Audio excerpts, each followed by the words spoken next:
Welcome to Out of the Box Podcast with Kermit Morris, a podcast dedicated to helping you grow in your spiritual walk so that you will look more like Jesus each week. In order to look like Jesus, we have to get out of the box. So let's get started with Kermit Morris, your host. Hello, everybody, and welcome to Out of the Box. I'm Kermit Morris, and today's session is special. It's going to be an exciting time. We have with us today in the studio Will Evans. Will is an associate producer with Inside Edition in New York City. Will, welcome to Spartanburg and thank you for having me. Out of the Box. Thank you for having me. We're glad you're here. Yeah. Weather's a little bit different here than it is up in New York, isn't it? Yeah, it's a little warmer, a little muggier down here, but it's nice to be back down south for a while. You grew up here in Spartanburg. I did, yes. Okay. How long have you been in New York? I moved to New York in 2020, so almost 4 years now. One of the things we do on Out of the Box is we're trying to help people grow in their spiritual walk. And so one of the things I want to talk to you about today is I'm doing a series starting next week on Out of the Box. It's called How God Builds Your Faith. And I want to talk to you about something that happened in your life. When you graduated from college, you decided that the dream you had was to go to New York City. Is that right? Yes, yeah, that's true, yeah. So that dream is how God usually starts us on building our faith. He gives us a dream. So what was your dream coming out of college? I wanted to work for a national television show. I was applying to internships for all these different shows in New York and Los Angeles. And I was applying for like local news jobs and things like that. And I probably applied to close to 100 different internships and heard back from practically none of them, except for denial letters and things like that. And it was getting kind of down to the wire near the end. And then I reached out to a friend of yours who worked at Inside Edition and sent him my resume, and we talked a little bit. And, they ended up interviewing me a couple of different times to see if I could be an intern there, and they accepted me. So I scrambled to figure out where I could live in New York City because I got the internship, I think, in November, and I had to be there January 6th. How discouraging was it as you applied to all of these places and you get these rejections back, and you had this dream, but all of a sudden it's not happening yet? It was really discouraging. I mean, one of the most discouraging ones was it was always my dream, and in some ways still is, to work for Conan O'Brien. That was like, I loved Conan's show on TBS, and I applied for an internship there the year before I started Inside Edition, and I got an interview, which is like crazy. I never thought I would get an interview, and I thought, oh, this is like God giving me the thing that I really wanted. And I did the interview, and I thought it went really, really well, and I was like getting ready to like figure out how to move to Los Angeles and do this crazy thing that I'd always dreamed of doing. And then I didn't. They ended up selecting someone else for the job, and I was crushed for months and months and months. So that was really discouraging. And then, I thought that was going to be it, and then it wasn't it. And then all, you apply for other places and you don't get anything. And it was just like, well, God, why would you show me like my dream within reach and then take it away as though I couldn't have it? You kind of briefly mentioned a while ago that you had to, once you got that internship, you had to scramble and find your place to live, and all of that worked out. Well, the stages that God goes through in building our faith is He gives us a dream, and then we have to make a decision that we're going to go for it. Mm-hmm. So the decision was made. You were going for it. Yes. You got your place to live, and you got there. And then about March, something happened. Yeah, so I scrambled to get a place to live in New York, and it all worked out, and I was able to. I started in January at Inside Edition, and I was intern there for 3 months, And then COVID happened, and it was at first it was one of those things that we all are like, this isn't a real thing. Like, this isn't something to worry about. And then all of a sudden, the whole city shuts down, and I got a call. I was told not to come into the office, and then I got a call that said, we're canceling everybody's internships. You're going to get your full credit, but you can't come back into the office, and you're not an intern anymore.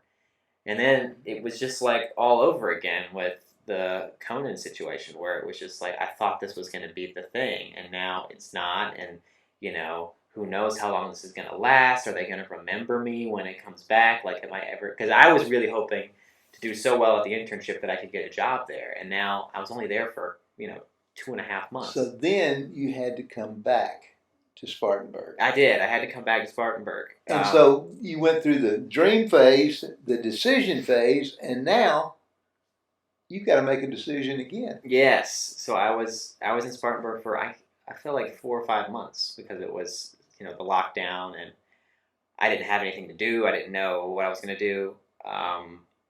And then I decided I wanted to live in New York. I wanted to try. So me and the person who was my roommate in New York rented an apartment in Chelsea, in Manhattan, and I just moved back. And so the dream was to be in New York, yes, and you were determined to get to New York. Yes, so I went back. I moved back. Still, everything was still shut down. It was dead quiet in New York, and I lived there for several months. And I ended up getting a job at CVS Pharmacy as a pharmacy tech. Yeah, that was kind of a fluke too, wasn't it? Yeah, that was a fluke. Yeah, I applied, and because I was applying to all kinds of jobs, just anything, like hotel, just something that could help me pay my rent so I could stay there long enough to maybe get a TV job. And I wasn't hearing back from any of them, and then I applied to CVS, and yeah, it was, I did the interview, and I got the job, and then afterwards they told me that they actually had a hiring freeze on at that time, and so it was just definitely God just worked it out that I could work there, because it was. Well, that's kind of the third phase that God uses in building our faith. He gives us a dream, then you have to make a decision to go for the dream, which you did twice, and then there's always a delay. It says, wait, not now. Yeah. Wait. So tell us about your delay in the time you spent at CVS Pharmacy. Yeah, so I worked there for about 8 months, and it was a terrible job. That was a horrible job. I mean, it was hard work, and there was that feeling of like, and this was a good aspect of it, because there was that feeling when I came in of like, I was working on a national TV show, and now I'm working at CVS Pharmacy. Like, I'm too good for this. But of course, the more you spend time with the people who had an amazing staff at CVS Pharmacy, and you realize, like, I'm not any better than these people. We're all just getting by. And so that was, I think, a really good thing about it. But the clientele was really rough. We were on 42nd Street, so like right outside of Times Square. And during the pandemic, the only people coming in were like homeless people. And like, man, I had a guy threatened to kill me with a knife and all kinds of stuff. So it was a rough 8 months, and I wanted to leave. I remember calling my mom in tears more than once, being like, I can't do this anymore. I have to give up. But eventually, God came through with a way out. So you were experiencing then the fourth step that God makes in this series. You have the dream, you have the decision to go for it, then you run into delay, then you have problems while you're waiting. Yes. It was, it was probably the hardest thing I've ever done in my life, was working there and living in New York. And living in New York then was hard. All the churches were closed. You couldn't get into a small group. So, and I didn't know anybody there. And so I didn't have any friends or anybody to hang out with. So my days just consisted of going on walks by myself or going to work at CVS, which I hated. So it was a very depressing time. And it was also my first winter in New York that I spent. Mm-hmm. And it was a very snowy winter and dark. Quite different from Spartanburg. Yeah, quite different from Spartanburg. So it was a very depressing time, that 8 months. So then that's the fifth. You run into a dead end. Yeah. You think, this is it. I'm not going to get it. It's not going to happen. And you get that dead end. How did you feel during that time when it didn't look like that was going to come back?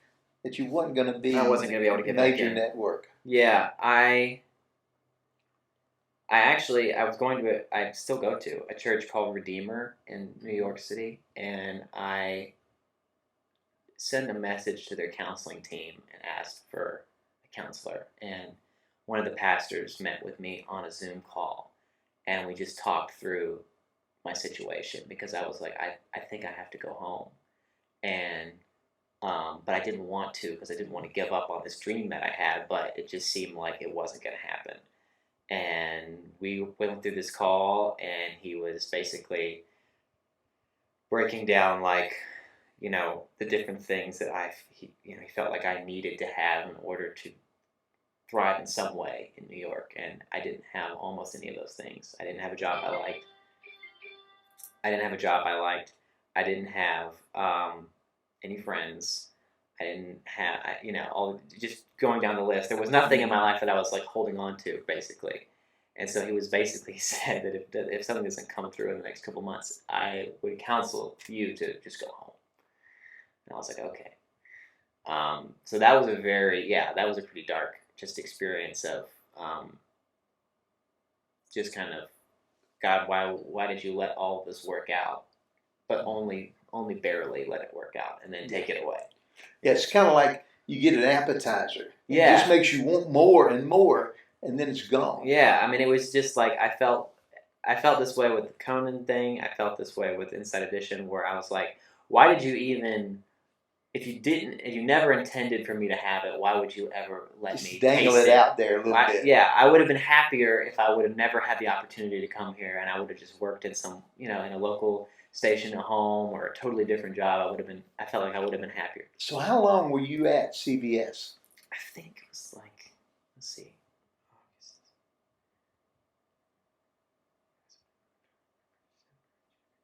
Yeah, it was 8 months. 8 months. Mm-hmm. 8 months of dealing with people. One time, didn't you tell me one time that some homeless man threatened to kill you because you wouldn't give him drugs? Yeah, a guy came in, with a knife, and he was threatening. He was like stabbing at a person a customer. It's like playing with their hair with a knife. He was freaking her out, and so I just yelled at him, and I was like, "Stop!" And then he came over to me and knocked the cash register over, and was like, "I'm gonna kill you. I'm gonna kill you," and all this kind of crazy stuff. And he just wanted some drug. I think he was just crazy. Yeah. But but yeah, I mean, that was like, and it was not a great work environment. In some ways, not a great work environment. So just with some harassment kind of stuff. But you worked with some people that were really special. Yeah, I did. I did work with some people that were really special, and I got to see, a lot of people move to New York. I think in some ways, most people who move to New York because they're going to accomplish some great thing. They want to be some big job, big thing.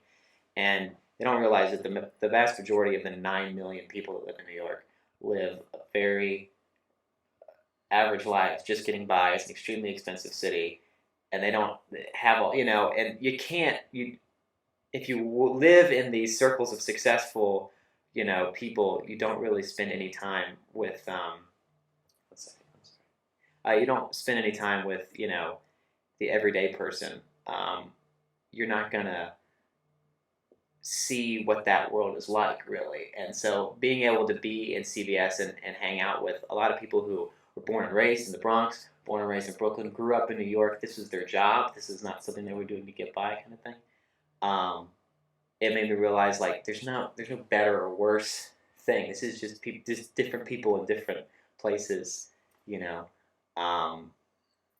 don't know. I just feel like it gave me a new appreciation for New York and the people of New York that came in, the people I worked with, that I feel like as an outsider coming in, I couldn't have had without having that experience.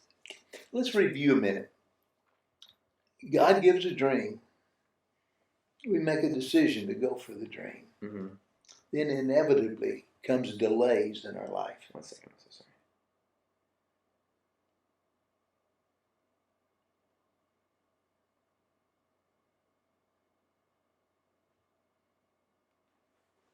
Okay. And inevitably comes delays in the process of accomplishing that dream. And then it seems like you run into a dead end. It looks like no way out, Mhm. that you're not going to get through this. And then comes that final stage, and God delivers. Yeah. So what happened there? So I got a call from a friend of mine, or a friend of a friend of mine, who I had told months before, like, hey, I'm in this job that I hate. I need to get out. This is what I want to do. And she worked in television, and I was like, if there's ever any opportunities that you see, let me know. And that was maybe like 3 or 4 months before I actually got a call back from her. And she eventually, in March, she calls me and she's like, hey, I'm a executive producer on this show, this reality TV show, for VH1, and she's like, and I want you to come work for me as my assistant producer on the show. And I was like, absolutely, I'll do it, and so I was able to leave CBS, and I worked a season on this reality TV show with her, and that was really fun and a really cool learning experience. But it was, it was contract work. It was, you only work for the season, and then you're out of a job, so you have to get another job. But it got me out of CBS, and it paid well, and it was a credible television experience. And so I'm doing that and having a blast, and then it's the same thing where I'm like, I need God to come through and help me out.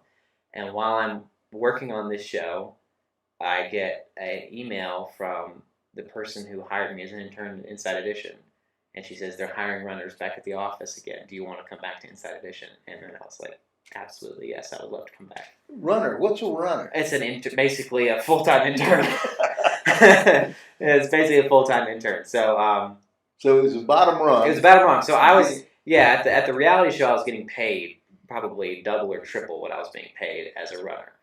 But the reality show was coming to an end, and I knew that's not. I mean, it was a fun job, super fun, but I knew that like this is not what I want to do.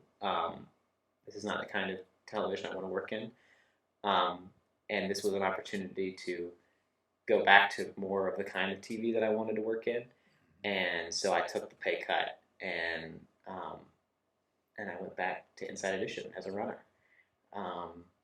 and then I've been there ever since. And so evidently it's working out. You're now an associate producer. Yeah, I've had a lot of great, God definitely blessed me with a lot of great opportunities at Inside Edition. It was still during the pandemic when I was working there, and there wasn't a lot of people in the office, and I was in the office every day. So I got to do a lot of things that maybe you couldn't even do now because everybody's back, which helped me sort of move up quicker. And getting to know a lot of different people and do a lot of different jobs on the show. And so I got to do a lot of different stuff, and now I work on their investigative team as an associate producer. So what's the next dream? I don't know. Right now, I'm just here. I'm loving it. I think I'll probably stay with Inside Edition for a while. I'm getting married soon, so that's the big next thing in my life. I'm getting married next year, so I'm very excited about that. But yeah, right now I'm just working inside, and it's great. Yeah, one of the things that we learn as we get older, like I am, that God gives us these experiences for a reason. We take these experiences, and as we go through life, we learn more and more about where we're going and what we want to do. Mm-hmm. What did you learn about God through all of those experiences of the dream, the decision, the delay, the difficulties, the dead end, and deliverance? What did God teach you through that process? I think he taught me, one, that he's faithful and much more merciful than I gave him credit for. Faithful because he didn't just tempt me with something and take it away like I kept saying he was doing. He had a plan to bring me to where I am now. And merciful because I didn't, in all of these times where I felt like I was robbed of something, I didn't respond well.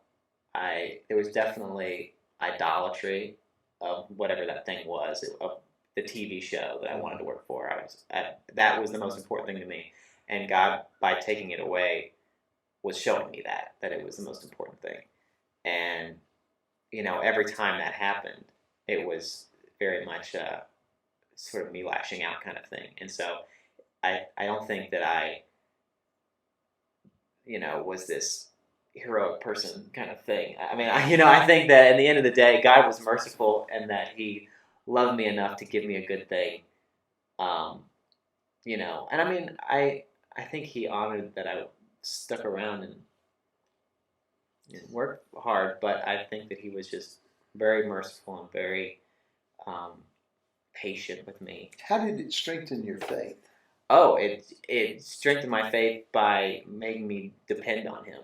I mean, I think maybe the strongest I've been in my faith has probably been during that 8 months at CVS, just because I had nothing and I was unhappy all the time. And that was a time where I was getting up early every morning to read my Bible for an hour.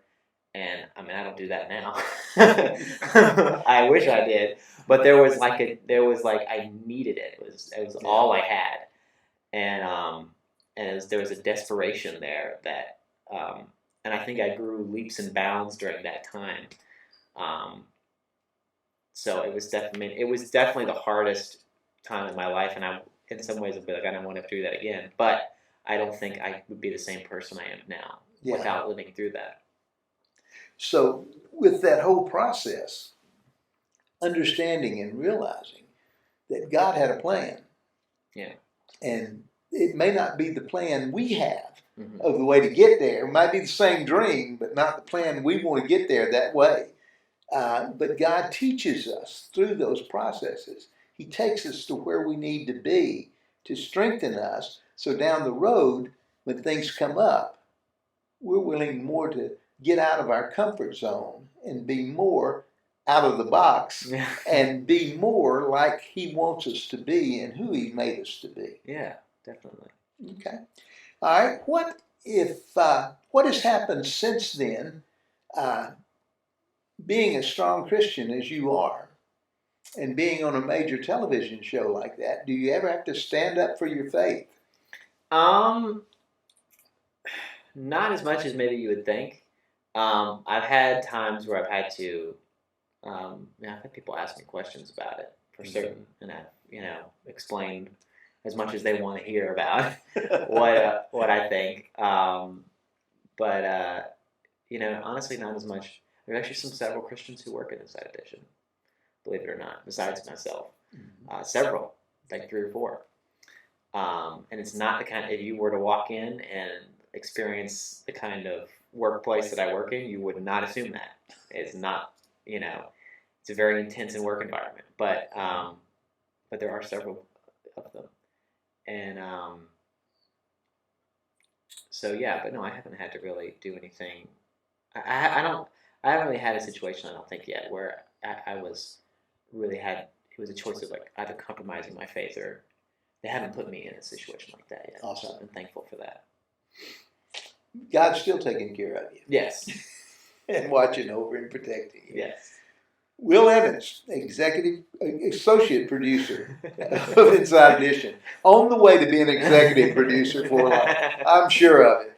We're glad you came today. Thanks for having me. Thanks for being a part of the Out of the Box podcast. Thanks for having me. I really enjoyed it.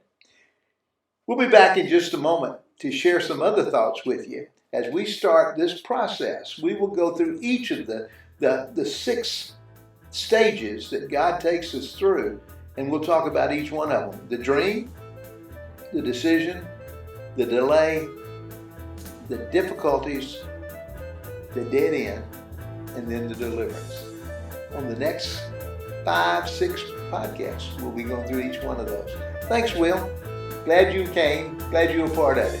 This is this is Out of the Box, and we're glad that you're a part of it as a studio audience. Let us hear from you.